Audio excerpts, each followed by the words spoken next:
Hello welcome to Nishi Gowda YouTube channel. ನಾವಿವತ್ತು ಬಂದಿರೋದು YT coffee roaster ಕೆಫೆಗೆ. ಇದಿರೋದು ಗೋಕುಲಂ ಮೈಸೂರಿನಲ್ಲಿ.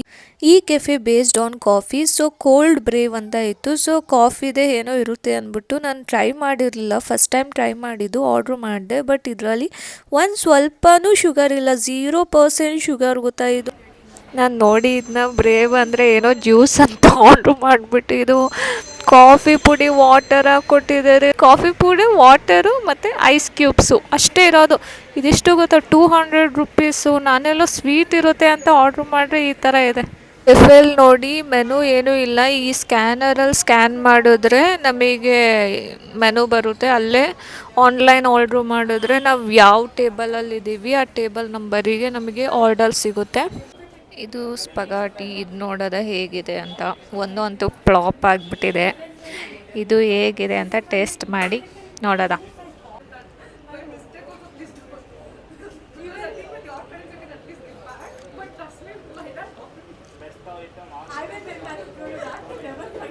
ಇದರಲ್ಲಿ ಎಲ್ಲ ಥರ ಕ್ಯಾಪ್ಸಿಕಮ್, ಕಲರ್ ಕ್ಯಾಪ್ಸಿಕಮ್ಸು ಮತ್ತು ಇನ್ನೊಂದು ಏನೋ ವೆಜ್ಜಿ ಇದೆ, ಅದು ನನಗೆ ಹೆಸರು ಗೊತ್ತಿಲ್ಲ ಅದ್ರದ್ದು. ಆಮೇಲೆ ಬ್ರಾಕ್ಲಿ ಇದೆ. ಚೆನ್ನಾಗಿದೆ, ಬಟ್ ಓಕೆ ಟೇಸ್ಟ್ ಇದು. ಬಟ್ ಇದು ಹೋಲಿಸ್ಕೊಂಡ್ರೆ ಇದು ಬೆಸ್ಟ್ ಅಂತಲೇ ಹೇಳ್ಬೋದು. ಯಾಕಂದರೆ ಇದರಲ್ಲಿ ಶುಗರ್ ಇಲ್ಲ, ಏನಿಲ್ಲ. ಬಟ್ ಇದು ಚೆನ್ನಾಗಿದೆ.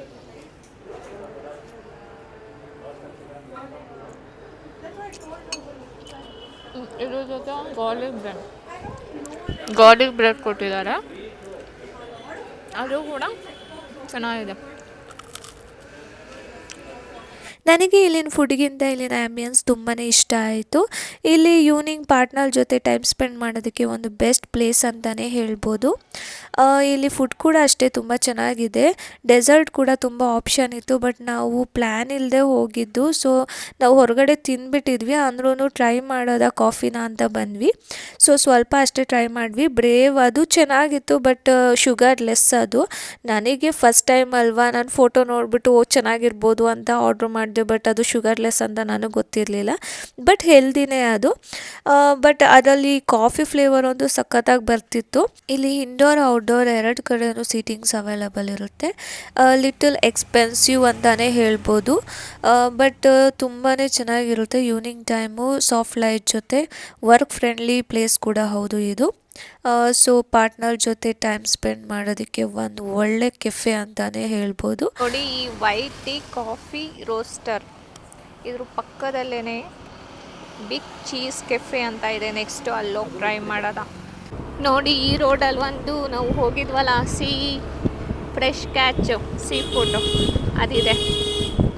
ಇದೇನೆ ಫಸ್ಟ್ ಬ್ರ್ಯಾಂಚು, ನಾವು ಹೋಗಿದ್ದು ಸೆಕೆಂಡ್ ಬ್ರ್ಯಾಂಚು. ಈ ರೋಡಲ್ಲಿ ಮುಂಚೆ ಏನೂ ಇರಲಿಲ್ಲ. ನೋಡಿ ಇವಾಗ ಎಷ್ಟು ಕೆಫೇಸು ಎಲ್ಲ ಆಗಿದೆ. ಮುಂಚೆ ನಾವು 10th ಟ್ಯೂಷನ್ ಬರುವಾಗ ಇದೇ ರೋಡಿಗೆ ಬರ್ತಾಯಿದ್ವಿ. ಆವಾಗ ಈ ಥರ ಎಷ್ಟೊಂದು ಕೆಫೇಸ್ ಎಲ್ಲ ಆಗಿದೆ ಇವಾಗ. ಬಟ್ ಆವಾಗ ಯಾವ ಕೆಫೆನೂ ಇರಲಿಲ್ಲ. ಗೋಕುಲಮ್ಮಲ್ಲಂತೂ ಕೆಫೆಗಂತೂ ಇದೇ ಇಲ್ಲ. ಫುಲ್ ಎಲ್ಲ ಒಂದೊಂದು ಹೆಜ್ಜೆಗೂ ಒಂದೊಂದು ಕೆಫೇಸ್ ಇದೆ. ಇವತ್ತು ನಾನು ಮೈಕ್ನ ಟೆಸ್ಟ್ ಮಾಡ್ತಾಯಿದ್ದೀನಿ. ಈ ಗಾಳೀಲಿ ಅಂದರೆ ತುಂಬ ಗಾಳಿ ಇದೆ. ಸೊ ಯಾವ ಥರ ಬರುತ್ತೆ ನೋಡೋಣ. ರಿವ್ಯೂ ಮಾಡ್ತಾಯಿದ್ದೀನಿ ನಾನು ಮೈಕ್ನ. ಇಷ್ಟು ದಿನ ಮನೆ ಒಳಗೆ ಇಲ್ಲಾಂದರೆ ಇನ್ಸೈಡ್ ಅಷ್ಟೇ ಮಾತಾಡ್ತಿದ್ದೆ.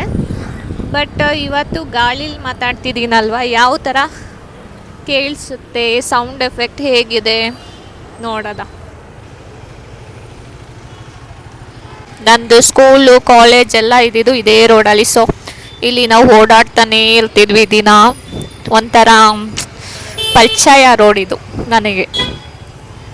ಯಾಕಂದರೆ ನಾವು ಇಲ್ಲೇ ಓದಿದ್ದಲ್ವಾ, ಚಿನ್ಮಯಾಸ ನಮ್ಮ ಸ್ಕೂಲು. ಸೊ ನಾನು 8th ಸ್ಟ್ಯಾಂಡರ್ಡ್ ಟು 12th ತನಕ ಇಲ್ಲೇ ಓದಿದ್ದು. ಸೊ ಈ ರೋಡಲ್ಲೆಲ್ಲ ಫುಲ್ ಫ್ರೆಂಡ್ಸ್ ಎಲ್ಲ ಅಡ್ಡಾಡ್ತಿದ್ವಿ. ಅದರಿಂದ ಈ ರೋಡು ಒಂಥರ ನಮಗೆ ತುಂಬ ಕ್ಲೋಸ್.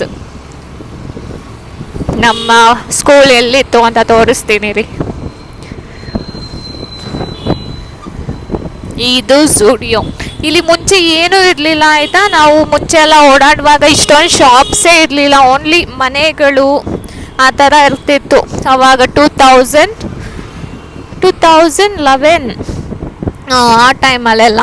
ಬಟ್ ಇವಾಗ ನೋಡಿ ಎಷ್ಟು ವೆರೈಟೀಸ್ ಆಫ್ ಕೆಫೇಸ್ ಇದೆ ಅಂದರೆ ಯಪ್ಪ, ಒಂದು ಶಾಪ್ ಒಂದೊಂದು ಹೆಜ್ಜೆಗೂ ಇದೆ. ಇಲ್ಲೇ ನಮ್ಮ ಸ್ಕೂಲ್ ಇರೋದು, ಈ ರೋಡಲ್ಲೇ ನಮ್ಮ ಸ್ಕೂಲ್ ಇದ್ದಿದ್ದು. ಇಲ್ಲೆಲ್ಲ ಏನೋ ಒಂದು ಬೇರೆ ಶಾಪ್ಸ್ ಎಲ್ಲ ಇತ್ತು, ಇವಾಗ ಏನೇನೋ ಡಿಫ್ರೆಂಟ್ ಶಾಪ್ಸ್ ಆಗಿಬಿಟ್ಟಿದೆ. ಆಮೇಲೆ ಫುಲ್ DRC. ಅವಾಗಂತೂ ಹೊಸ್ದಾಗಿ ಮಾಲ್ ಅಂತ ಓಪನ್ ಆಗಿದೆ. ನಮಗೆ ಮಾಲ್ ಅಂದ್ರೆ ಏನು ಅನ್ನೋದೇ ಗೊತ್ತಿರಲಿಲ್ಲ. ಆ ಟೈಮಲ್ಲಿ ಇದು ಓಪನ್ ಆಗಿದ್ದು DRC. ಆವಾಗ ನಾವು ಲೈಕ್ ವೆಡ್ನೆಸ್ಡೇ ಆಫರ್ ಅಂತ ಕೊಡ್ತಾಯಿದ್ರು. 160 ರೂಪೀಸ್ ಇದ್ದರೆ ಟಿಕೆಟು DRCಲಿ 100 ರೂಪೀಸ್ ಏನೋ ವೆಡ್ನೆಸ್ಡೇಸ್. ಆವಾಗ ವೆಡ್ನೆಸ್ಡೇ ಮತ್ತು ಮೂವಿಗೆ ಹೋಗ್ತಾಯಿದ್ವಿ ನಾವು. ಆಮೇಲೆ ಯಶ್ದು ಒಂದು ರಾಮಾಚಾರಿ ಮೂವಿದು ಒಂದು ಫೈಟಿಂಗ್ ಸೀನ್ ಕೂಡ ಇಲ್ಲೇ ಆಗಿರೋ, ಅವಾಗೆಲ್ಲ ನೋಡೋದಕ್ಕೆಲ್ಲ ಬಂದಿದ್ವಿ. ಇವಾಗ ಮನೆಗೆ ಹೋಗ್ತಾ ಇದ್ದೀವಿ.